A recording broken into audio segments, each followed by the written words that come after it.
Remember, it is us who raised the alarm. Actually, when the report came to me, I talked about it during the last Mashujaa Day, which we held in DVC. That's when we got the report that about 53 girls had been impregnated in one school in Cheskaki ward.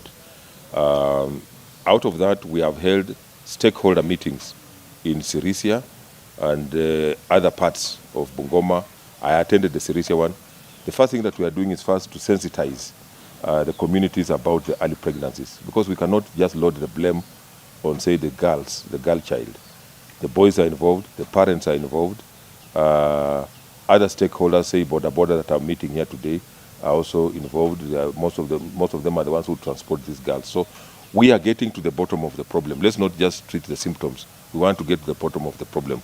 And we have, when in one of the stakeholder meetings, we are told issues like poverty, where a child is tempted, is lured into that kind of activity by small tokens, like maybe even 1,000 shillings, or some of them cannot afford sanitary pads.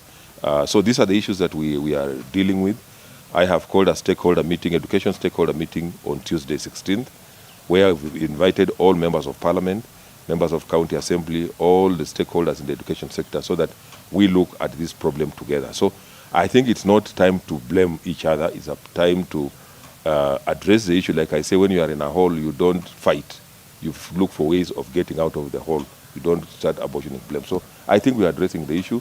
It's real, and I'm sure we are going to get on top of it. I want to make a very radical proposal. I know it's controversial, where they have said girls get pregnant and then they should go back to school. In the past, such things never used to be there. There must be a very punitive measure where you say if you get pregnant, you will not go back to school. That will be the end of your education.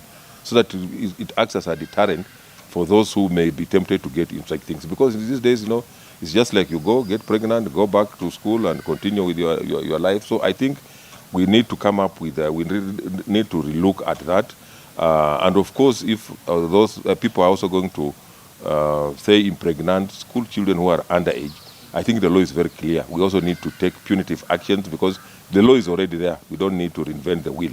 Let us just implement the law the way it is. We, through other organizations, because of that publicity, have come up and what we did, for example, last year, towards the end of last year, was to provide sanitary towels. There are organizations that are providing sanitary towels to the girls.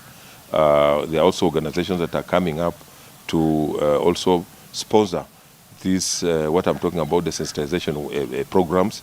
So we have put in place, county government in partnership with other organizations, we are partnering to ensure that we address the issue through provision of things like sanitary towels and addressing also, like we said, if we address the issues of poverty, for example, even when we are talking about agriculture, provision of substrate fertilizer, provision of free fertilizer, once there is food security, we also then take care of the children, because most of them, like we listen to the stories and the parents, is that out of poverty, sometimes some go to visit their relatives who may have food, and in the process they get pregnant.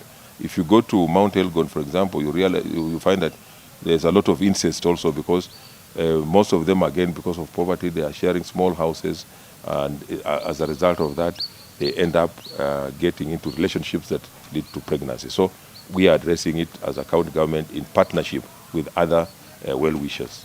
Because you see, when you are heading a county where 53 girls are pregnant in one school, definitely you can't be comfortable. So I'm committed, and that's why I have called this stakeholder meeting, because I think it's a problem that we must all address.